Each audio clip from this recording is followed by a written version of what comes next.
96.9 WBZH and 101.1 WHSM, Hayward's home for real news and great conversation. Here's your daily news roundup.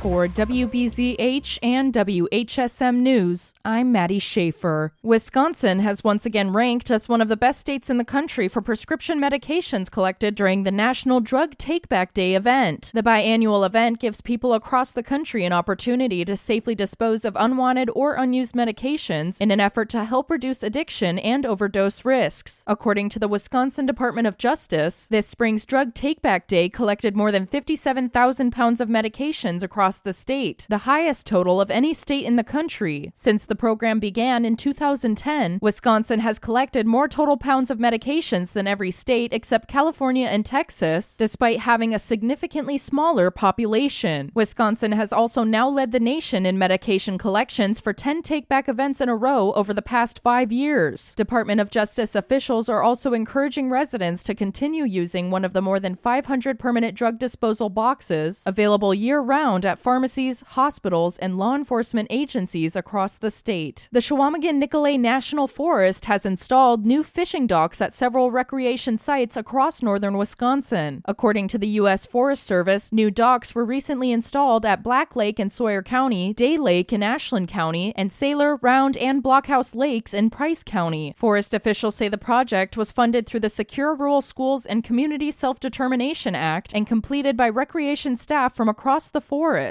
They say the upgrades are designed to improve safety, accessibility, and long-term durability at popular fishing and recreation areas. The new docks use low-maintenance materials built to withstand Wisconsin weather and heavy public use. The Forest Service says the improvements will help anglers of all ages and abilities enjoy national forest lakes while also supporting tourism and outdoor recreation in rural communities. You can learn more on the Chequamegon-Nicolet National Forest website. The Hayward Lions Club is inviting golfers to take part in the 2026 Big Cup Golf Tournament coming up on June 12th at the Hayward Golf Club. The event features a 4-person team scramble with a 10 a.m. shotgun start. Registration is $100 per person and includes 18 holes of golf, a cart, and lunch. The Hayward Lions Club is also supporting Echo Health by collecting diaper donations during the event. Participants who bring size 4 or 5 diapers or packages of wipes will receive raffle tickets for prize drawings. To register a team or learn more, visit the Hayward Lions Club Facebook page. The Cable Natural History Museum is opening its newest exhibit, The Wetland Way, with a special open house on Saturday, May 23rd. The exhibit explores how life thrives where soil and water meet and highlights the importance of caring for wetlands and the role they play in the natural world. The open house runs from 10 a.m. until noon, with refreshments served during the event. Admission to the museum will be free all day. The Cable Hayward Area Arts Council is hosting a new art exhibit at the Sherman and Ruth Weiss Community Library featuring the work of artist Kathy DeSalvo. The exhibit includes acrylic wildlife paintings on wild turkey feathers, along with outdoor mosaic artwork created from hand-cut glass, ceramic tiles, and Lake Superior stones. DeSalvo says her work is inspired by the colors, textures, and wildlife of the Northwoods of Wisconsin and Minnesota, with many pieces designed to reflect the natural beauty of the region. The exhibit is open and will remain on display through the end of June at the Sherman and Ruth Weiss Community Library in Hayward. More information and upcoming exhibits can be found at the Cable Hayward Area Arts Council website. For WBZH and WHSM News, I'm Maddie Schaefer.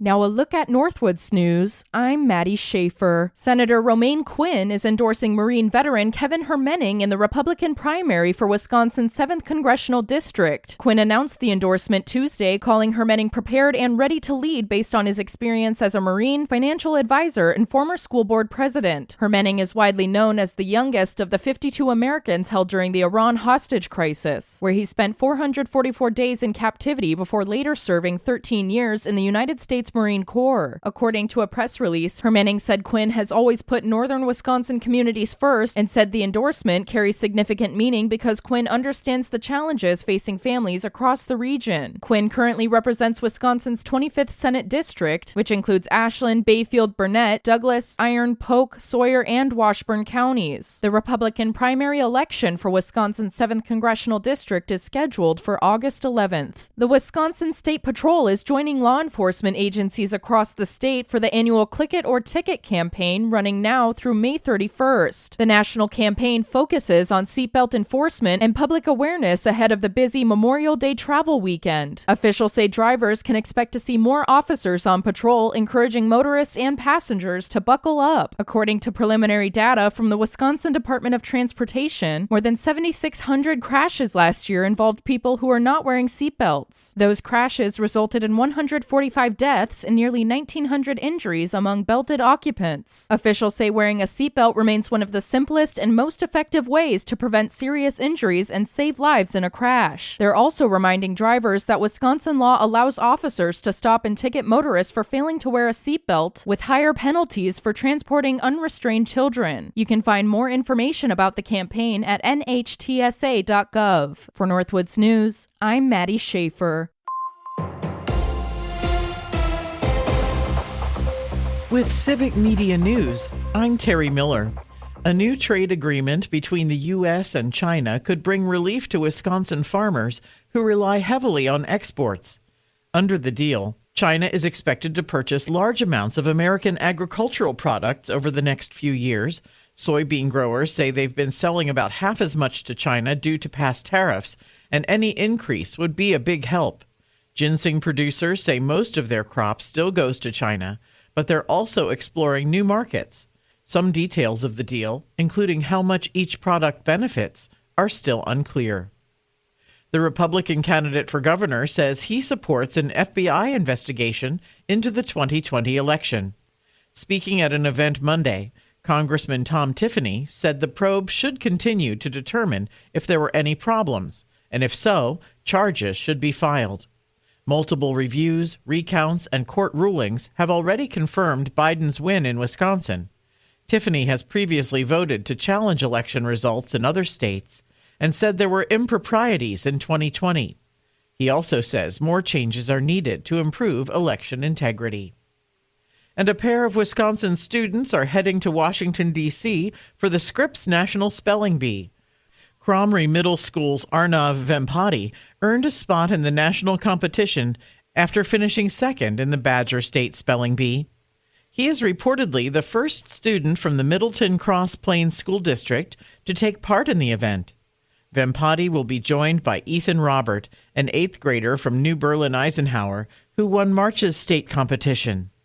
The National Spelling Bee starts next Tuesday at DAR Constitution Hall near the White House. More news can be found at civicmedia.us.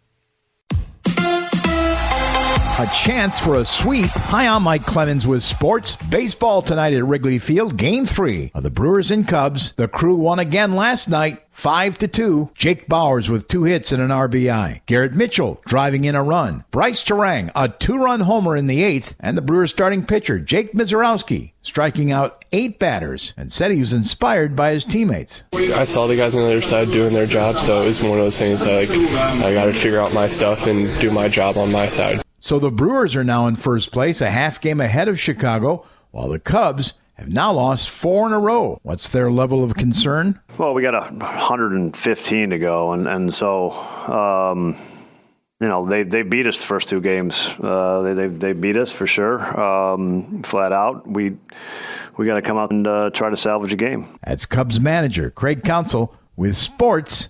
I'm Mike Clemens. It is going to be sunny today with a high in the upper 50s to low 60s this afternoon. Tonight, partly cloudy. Will drop to around 36 for a low. Tomorrow, sunny with a high in the mid to upper 60s. We are watching the possibility of a little rain on Friday into Friday night. Other than that, a really nice Memorial Day weekend. I'm meteorologist Sean Cable. That's your Hayward News Roundup from WBZH and WHSM. Find more news anytime at wbzh.fm/news. Subscribe to this podcast on Spotify, Apple, or wherever you find your podcasts.